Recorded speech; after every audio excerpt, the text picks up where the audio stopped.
Hi everyone, Dr. K, naturopathic doctor.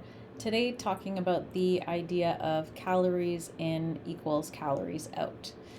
So this type of thinking has actually fallen out of favor, and it's been a few years now, but Harvard did publish an article in 2020 regarding the fact that the calories in actually do not equal the calories out.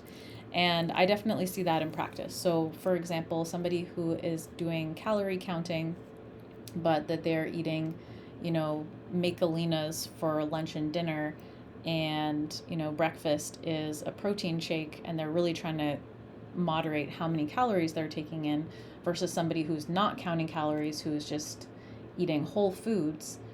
There's a big difference in the weight fluctuations that they experience. So, um, there are emerging, research and concepts that are coming around through this, but the gut bacteria that we have are a big part of that. So some people's gut bacteria actually break down and use the calories that we're taking in more than other people. So your gut bacteria makeup makes a big difference if you're eating processed food versus whole foods.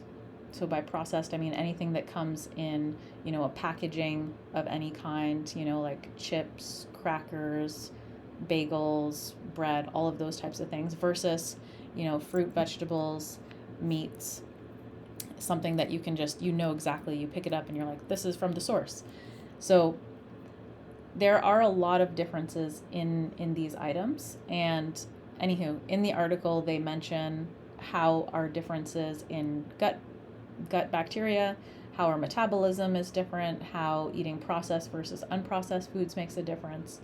So, as much as calorie counting can help you get on track, it is not the end all be all when you're considering, what exactly your body is taking in, because there's also factors of, if it's processed food, your body's undergoing a lot of different processes just to figure out, what is the artificial sweetener in this? What are these chemicals and all of that? So it's putting different demands on the body. So overall, when you're thinking about food choices, whole foods are absolutely the ideal, and you don't need to count calories. And sometimes what I tell people is if anyone's had experienced with Weight Watchers, they have that exact premise. So for example, eggs, chicken, meat, they're all zeros. Same with fruit and vegetables. All of those are 0 points.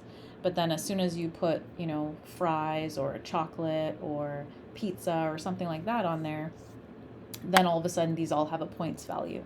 So they were kind of on top of that bandwagon a long time ago, but it's just something that you can kind of apply concept wise and see for yourself. I will link the article in here just because I find that they did a great job at summarizing everything and organizing it in a way that's understandable. And so, as I say, calorie counting, not the be all end all, but can help you get on track. But then once you start transitioning to whole foods, you really don't need it anymore. All right, guys, hope you enjoyed, and we'll see you soon.